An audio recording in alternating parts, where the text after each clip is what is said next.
দাস দিতেন, ওইখানে ওইখানে তোমরা তাদের মূর্তি তৈরি করো। পৃথিবীতে প্রথম মূর্তি আসছে কি করে দেখেন, তোমরা মূর্তি তৈরি করো। শয়তান নিজে বলছে। তো এইরকম নূহ আলাইহিস সালামের জামানায় 5 জন ব্যক্তি ছিল, আদ, সোয়া, ইয়াউক, ইয়াগুস, নসর, এই 5 জন ব্যক্তি। তো এই 5 জন ব্যক্তি এত ইমানদার ছিলেন, এত আল্লাহওয়ালা ছিলেন সেই জামানায়। একে একে তো সবাইকে মারা যেতে হবে পৃথিবী থেকে। তো তারা আস্তে আস্তে আস্তে মারা গেল। যখন তারা মারা গেল, এলাকার মানুষকে শয়তান বলল যে শোনো, তোমরা তো এই 5 জন বিখ্যাত ব্যক্তি তার নাম শুনেছো? বলে জি, আমরা অনেকে দেখেওছি। তখন তাদেরকে বলছে শয়তান, দেখেন কি করে গুলফির দিন করছে, একটু দেখেন। শয়তান তাদেরকে বলল, তিনারা যেখানে যেখানে মজলিস করেছেন, যেখানে যেখানে বসতেন, যেখানে যেখানে মূর্তিতে পুজো করতে হবে না, তাদেরকে দেখলে তোমাদের ইমানের গতি বেড়ে যাবে। তাই বুঝতে পারেননি?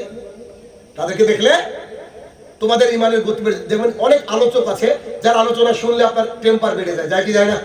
এরকম অনেক আলোচক আল্লাহ জমিনে এখনো আছে, আলহামদুলিল্লাহ। তো কি তোমরা তাদের মূর্তি তৈরি করো, যাতে করে মূর্তি দেখলে ও আদ, সোয়া, ইয়াউক, হ্যাঁ তিনি তাহাজ্জুদ গুজারি ছিলেন ইত্যাদি উদাহরণ দিচ্ছে আর কি। তিনি তো এই পরেশগার বান্দা ছিলেন, তার মূর্তি দেখলে তোমাদের জন্য মনে পড়ে। মানুষজন তাই করলো। যখন ওই জামানা শেষ হয়ে গেল, পরবর্তী যে প্রজন্ম আসলো, পরবর্তী প্রজন্ম এসে তখন শয়তান তাদেরকে বলল, তোমরা কি জানো এই যে 5টা মূর্তি দেখছো, এই মূর্তির পুজো করতো তোমাদের বাপ দাদারা। বুঝতে পেরেছেন কি? দেখেন আমি কোথা থেকে কোথায় নিয়ে যাবো, দেখেন একবার। এই মূর্তির পুজো করতো তোমাদের বাপ দাদারা, অতএব তোমরা পুজো করা শুরু করো। তখন আল্লাহর জমিনে পুজো হওয়া শুরু হয়ে গেল। এরকম কালের পর কাল পুজো পুজো পুজো পুজো শুরু হয়ে গেল। ঠিক মক্কার বুকে একজন ব্যক্তি ছিল খুব ইমানদার, যার নাম ছিল আমর ইবনে লাহিয়া। খুব বিখ্যাত মানুষ, খুব ইমানদার মানুষ। তো তিনি সিরিয়ার ওইদিকে যেতেন ব্যবসা করতে গিয়ে দেখছেন ওখানকার মানুষও পুজো করে। তো তখন ভাবলেন যে সিরিয়াতে তো আল্লাহ অনেক নবী রাসূল পাঠিয়েছে, এরা যা করে ওটাই ঠিক আছে না? তাকলিদ করা লোক নাই আমাদের সমাজে।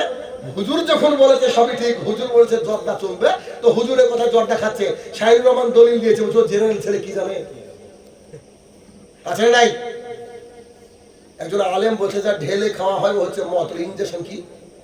ইনজেকশন দিয়ে তো মানুষ নেশা করছে, তাহলে কি মদ খায়? কি একটা নিজের মতো বানিয়ে রেখে দিয়েছে। তা আমার ইবনে লাহিয়া করেছে কি, আরে এটা তো ভালো জিনিস, এখানে অনেক নবী রাসূল লিখেছে, সত্য কথা।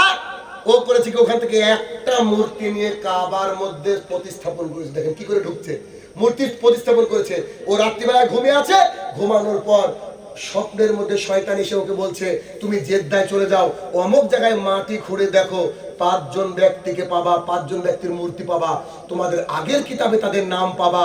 এবার ও করেছে কি, সকালবেলায় ঘুম থেকে উঠে চলে গিয়েছে, মাটি খুঁড়ে 5 জনকে পেয়েছে, আদ, সোয়া, ইয়াউক, ইয়াগুস, নসর। আরে কিতাবেও আছে নাম, আর এখানেও পেয়ে গেলাম না, আমাকে তো আল্লাহ ওহী পাঠিয়েছে বা লাইক দ্যাট, এরকম কিছু। এরপরে আস্তে আস্তে মূর্তি হতে হতে হতে কত মূর্তি হয়েছে? 360। মানে হিন্দু ভাইরা যে মূর্তি পূজা করে না, এটাও আবার আমাদের কাছ থেকে ধার করা। বুঝতে পারেন? আল্লাহর জন্য এটাকে বলে গুলফির দিন।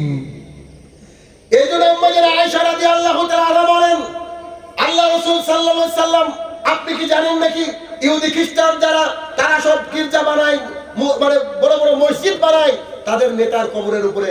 রাসূল সাল্লাল্লাহু আলাইহি সাল্লাম বলছে, জি, আমি আমার জাতিকে সতর্ক করছি, খবরদার কোন ইমানদার, কোন আল্লাহওয়ালা মানুষের এরপরে কি তোমরা গম্বুজ বানিও, বানিও না, কি মানে মসজিদ বানিও না, ইবাদতগাহ বানিও না। তাহলে আব্বাস সিদ্দিকীর দাদার কবরে কি হবে? ক্ষমতা থাকলে ভেঙে দিতে হবে। দেখি ক্ষমতায় কবে আসে আমরা। বুঝতে পারেননি কথা? কোন মাজার চলবে কি? কোন মাজার চলবে না, মাজার ইসলামে হারাম, নাজায়েজ। তাহলে 3 নম্বর পয়েন্ট হচ্ছে গুলফির দিন।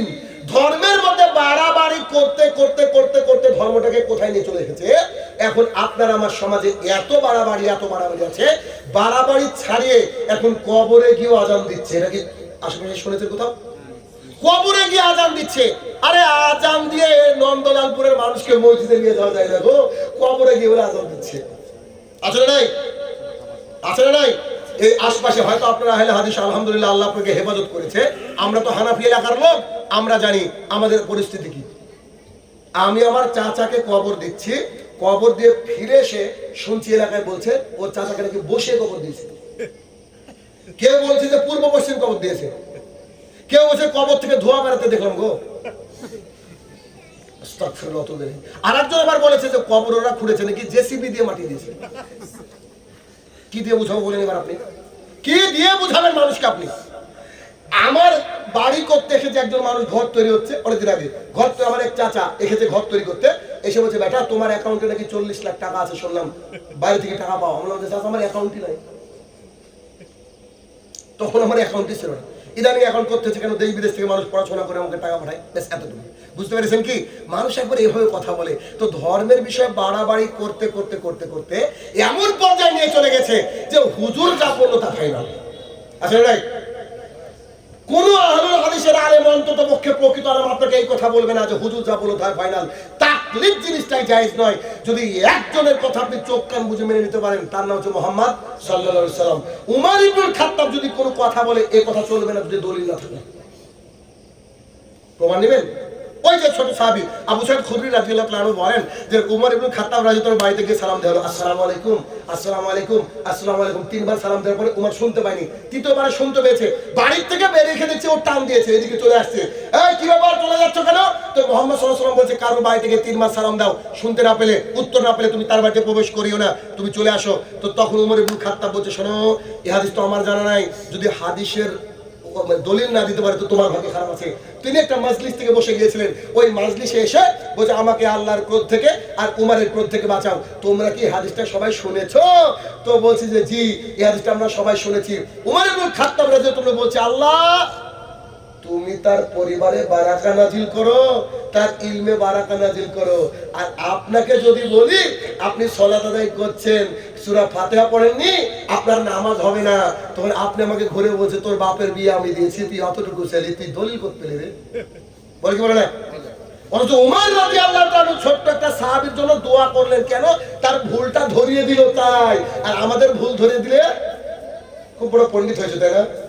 বলে কি বলে না? তাই গুলু ফিদ্দিন, ধর্মের ব্যাপারে বাড়াবাড়ি, ধর্মের ব্যাপারে বাড়াবাড়ি চলবে না।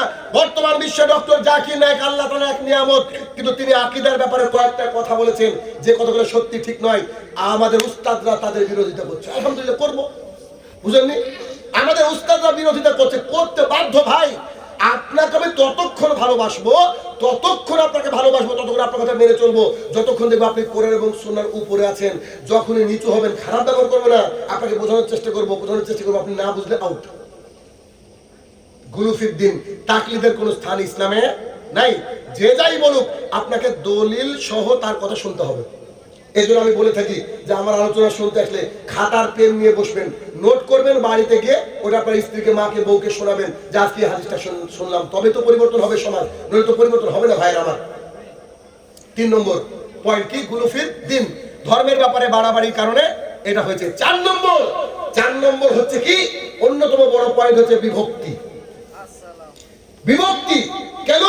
আহলুল হাদিস, হানাফি, খারেজি, মুতাজিলা, ফুলতলি, আটরশি, কত যে রকম দল হয়েছে। আল্লাহ তাআলা বলছে ওয়াতাসিমু বিহাবলিল্লাহি জামিআ ওয়ালা তাফাররাক। আল্লাহ সুবহানাহু ওয়া তাআলা বলছে hold to the rope of Allah strongly and not divided. আল্লাহ তাআলা বলছে আল্লাহর কোরআন এবং সুন্নাহকে কি করো? আঁকড়ে ধরো, খবরদার তার থেকে তোমরা এদিক ওদিকে করো না। সবাই কি আল্লাহর কথা মেনে নেয়? বলেন, সবাই কি আল্লাহ তাআলার কোরআনকে মেনে নিয়েছে? হ্যাঁ, কোরআন মেনে নিয়েছে। বিভক্তিটা কেন আসলো? বিভক্তিটা খেয়েছে সবাই নিজের বুঝে কোরআন মানে বুঝতে শুরু করেছে। নিজের বুঝে হবে না, সাহাবায়ে কেরামের বুঝে নিতে হবে। কেন? সাহাবীরাও ভুল বুঝেছে সময়তে। ওই যে জুলুমের আয়াত নাজিল হয়ে গিয়ে সাহাবীরা চিন্তিত ছিল, তখন রাসূল সাল্লাল্লাহু আলাইহি ওয়াসাল্লাম বলেন এই জুলুম হচ্ছে শিরক। বুঝতে পারেননি? তো বিষয় হচ্ছে সাহাবীরা যেমন করে কোরআন এবং সুন্নাহ বুঝেছে, আমাদেরকে কোরআন এবং সুন্নাহ ওইভাবে বুঝতে হবে, তাহলে আমাদের মধ্যে বিভক্তি হবে না। একটা খুব কড়া কথা বলি আপনাদেরকে, হযরত আলীর মতো বক্তা আল্লাহর জমিনে যতদিন টিকবে চলবে ততদিন পর্যন্ত এই জমিনে ইসলাম প্রতিষ্ঠা হবে না। স্ট্যাম্প পেপার আনেন, লিখে দেবো, অন রেকর্ড বলছি। আমি কারোর নাম করে বিরোধিতা করতে চাই না। এত রাপ মানুষ হয়, এত খারাপ মানুষ হয়, এত নিকৃষ্ট মানুষ হয় যে মানে সিনেমা গান করে। আপনারাই কোন মানুষ যে ওই রকম বক্তাকে দাওয়াত দেন? বলেন তো, গোটা পৃথিবী